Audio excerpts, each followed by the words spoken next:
You know, looking around this bad boy, I think I've become an Apple sheep. Yeah, let's talk about this one.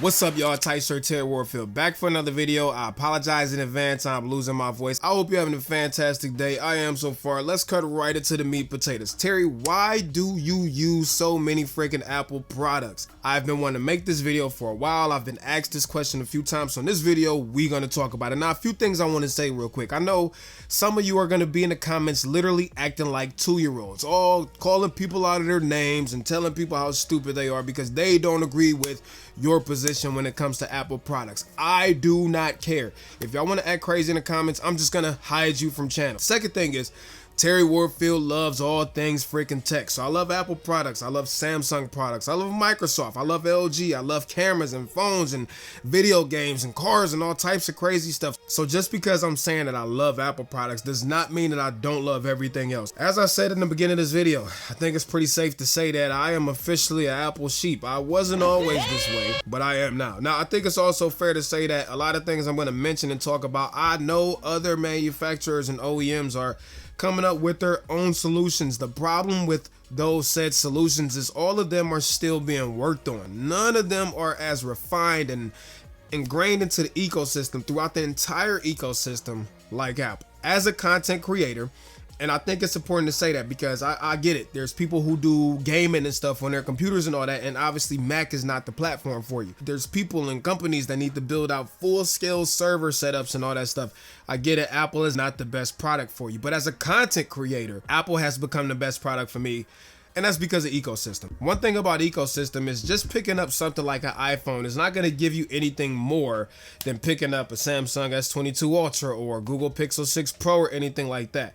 Once you have more than one device though, once you have like a phone and an iPad and a MacBook, that's when things really start to get dicey.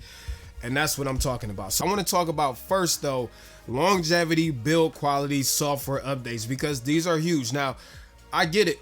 In today's world, all of these manufacturers and OEMs are really stepping it up when it comes to build quality. But one thing when you buy an Apple device is there is no question that you're getting amazing fit, craftsmanship, just really classy products that feel good, that look good, and most importantly, last a long time. Now, I'm not saying that people don't have problems with their Apple devices. I'm not saying that. All I can say is Terry has never had an issue when it comes to the hardware of Apple products. And I know that says a lot, but I'm going to give you perspective. My original MacBook Pro, and I've used several of them now, I've owned several of them. My original one was a 2011. I used that computer from 2011 to 2018. I had not one problem with it besides the fact that I had to replace a hard drive and it failed because it was my fault. Aside from that, I never had any problems with anything Apple. No iPhones, no iPads, no Apple Watches, no hardware issues whatsoever. And that for me has been a huge deal, and it's part of the reason why I stick with Apple, because I just know what I'm getting into every single time. The next thing is software updates. Now, you know with Apple products, you're getting years of software updates. It doesn't matter what you have, what type of device you have, years of continued software updates. And that is a big deal when you're spending your hard-earned cash on all of these devices. And honestly, it's one of those reasons why I don't mind paying an Apple premium, because like you just know that the stuff works and the software is going to stay up to date after all of these years. That's also why all these other OEMs are starting to promise software updates for 3 years, 4 years, 5 years, because they know it's what people want. Apple's been doing it the whole time. Apple is overpriced though. I will say that. That's one thing I'm not going to deny. Apple, y'all tripping. Y'all charge too much money, but hey, we sheep. We pay for it. Now again, you aren't going to understand the power of the ecosystem if you only have one Apple device. But once you have more than one device, this is where everything explodes at. My number one reason as a content creator that I'm stuck with Apple, that I cannot leave, is because of freaking AirDrop. Now, I lived the life before AirDrop. I thought there was nothing wrong with that life, right? But once I got AirDrop, it's something that I would never go back to not having again. It is so freaking clutch as a content creator when I need to transfer files back and forth. So here's an example. Like, I have a Samsung phone over there, a Pixel phone over there, several phones over there actually. And if I were to pull out one of those right now and take a picture with one of those, and I wanted to send that to myself on a computer to edit or whatever the case may be, typically with Samsung phones and Google phones, and again, I know they're developing their own AirDrop style systems, and They are proprietary and they work, but the problem is the scale. Like, all Apple devices offer this.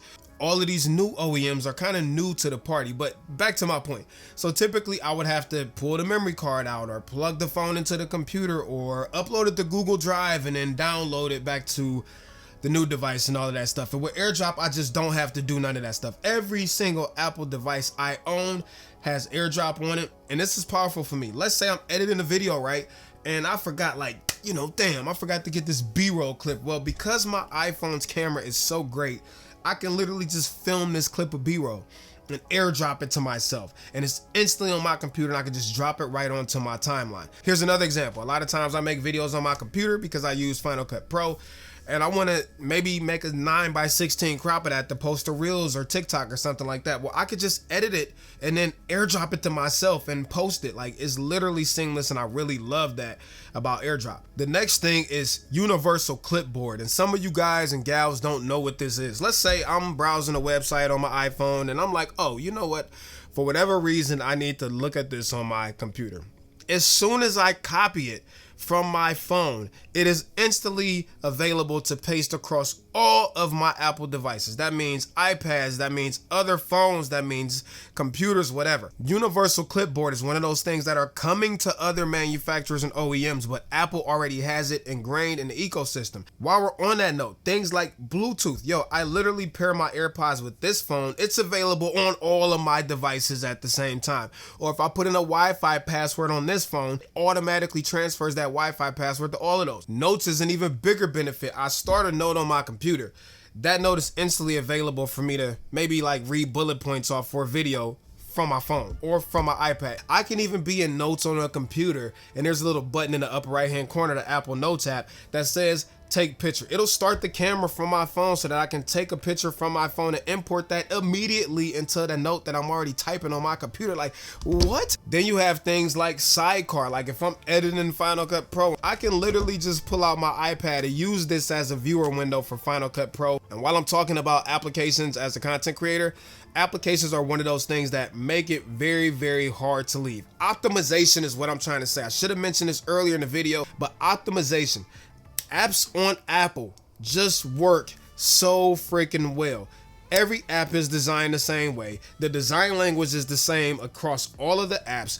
All of them just work, their quality, and the way that the software is married to the hardware means that I don't necessarily need the most powerful hardware to give me great performance out of one of the applications. And a lot of these creative apps are either only for Mac or they just run better on Mac, and that's a big deal. Then you got stuff like if my phone rings on my iPhone, the rest of my devices ring. And while that's annoying sometimes, it is dope if I'm on my computer to be able to answer that phone call from my computer. And iMessage is also roped up in that too. The fact that pretty much everybody and their mama has an iPhone means that even from my computer or my tablet, I can talk and respond to all of these people. And this is really clutch for me because a lot of times I'm at the computer, I'm working, and a text message goes off. Well, I don't necessarily want to pick up my phone because what happens when you pick up your phone? You get freaking distracted. Plus the fact that I can send like full files and stuff to anybody through iMessage. I hate when I get a picture from somebody with an Android phone and it's like that crappy compressed version. I sound like such a snob, but it is what it is. Lastly, one of my favorite features is just that you can share your hotspot at any time. So anytime you have an iPhone, it automatically detects other Apple devices around you. So if I have my iPhone and I pick up my iPad, it automatically asks, hey Terry, do you want to connect to Terry's iPhone hotspot? And I'm like, you know what? As a matter of fact, I do. Instead of having to look for other Wi-Fi networks and stuff like that. What I'm trying to say is, all of these little tools, when I have to literally do this stuff all day, every day, time and time again, may save me 2 seconds here, 3 seconds there. But when, like I said, you're doing that all day, every day, and this is what I do for a living, those things that save me those small amounts of times add up. And they add up in a big way where they make life so much more convenient than the other option, not having it. So anyways, I'm sure the comment section is literally going to be on fire with people down there dropping their, oh, Apple sucks comments or Samsung's better. Listen, like I said, I don't care what you use. I love all of this stuff. I just prefer to use Apple for my main devices because they just work for what I do. Anyways, let me know y'all thoughts. I'm out of here. Peace and chicken grease, Terry Warfield. Peace.